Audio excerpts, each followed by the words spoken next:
so much. I wanted to ask you what you said earlier about linked traits. What was the wording? Well, basically what they did with those pigs, this is back in the late 80s.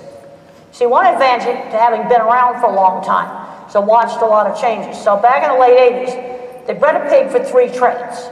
They chose breeding stock based on rapid gaining, lean back fat, not very much fat, and a huge amount of muscle mass.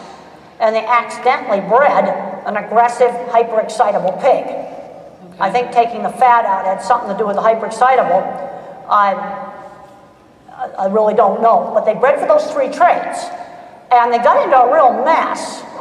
And one of the reasons they did is the people that were breeding those pigs never saw anybody else's pigs. So then you have what I call bad becoming normal. Mm-hmm. I was going over to the packing plants where pigs from every Tom, Dick, and Harry were in there. So I'd see the new hybrids in one pen, I'd see some pigs from somebody else in another pen, and I'd go through the yard and shake the gates, and the new hybrids would explode into screeching and rearing, and the other pigs wouldn't even get up. The new hybrids had more bitten tails. It's a linked trait. Now, fortunately, they've been working on correcting some of that. But it got into a real mess, also with the leg conformation, too. When you just blindly select for certain traits. Right. And then the problem is, because of biosecurity, they didn't want their breeders visiting other farms. They never saw anybody else's pigs. So then what happens is they slowly change, and they don't realize it's changing. The only reason I saw it is I was going to these meat plants where I could see pigs from other places, and I could see it, they behaved completely differently. Yeah, thank you very much. Okay. All right, we have a question back here.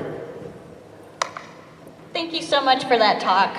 The question I have is, what do you propose the producers do to head off some of these linked traits? Well, one of the things is let's start doing some leg conformation scoring. We can do temperament scoring. First thing is you just have to be aware that they're there. I mean, let's go back to the bulldog. I was kind of flabbergasted when I found that picture in Bulldog's Dilemma. Another thing I had started doing was every time I went to a high school or a college that had a bulldog for a mascot, I'd go through and if I could find their old sports pictures, I saw that the bulldog looked really differently. And then I found that Bulldog's Dilemma, which is completely available online, and that doesn't look anything like that. See, that's extreme becoming normal. One thing that's been learned in the dairy industry, lameness in dairy cows got really severe. Now the state of Wisconsin has started measuring it. The national average is about 25%. In the state of Wisconsin, they started measuring lameness. They got it down to 13%. But the first thing you got to do is you got to measure it.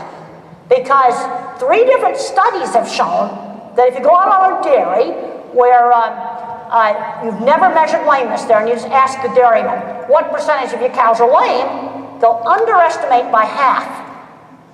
That's what happens. Now they start measuring it, then they start to manage it. The first thing is you got to be aware that the traits exist. The pig farmers are concerned about biosecurity. Well, then we need to be showing them videos of other pigs to show them that it's different. All right, Dr. Grandin, over here, we've got one more. How would you decrease separation anxiety in pets? How will we do about separation anxiety? There are genetic differences in separation anxiety, but one thing that you need to work on training puppies is to train them to tolerate increasingly long periods of time where they have to stay away from it. So you start out with 30 seconds and he doesn't throw a little fit, then you give him a treat, and you gradually lengthen it. So you train him to have some times where you are away. That will help. You need to do that. But some animals are just a lot more needy than others. I think there's some dogs that just can't tolerate it, and they either need to go to doggy daycare or find some retired people where you can drop the dog off with them, and then they're not going to have the separation distress.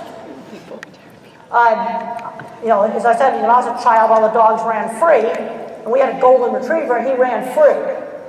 But in the summertime, there was a 2-hour period when we went to the beach. Dogs weren't allowed on the beach. We'd tie him up for just 2 hours a day, and he'd lick his paw raw, lick this raw in separation distress. He was only tied up for 2 hours a day, and the rest of the day he was loose, and he did that.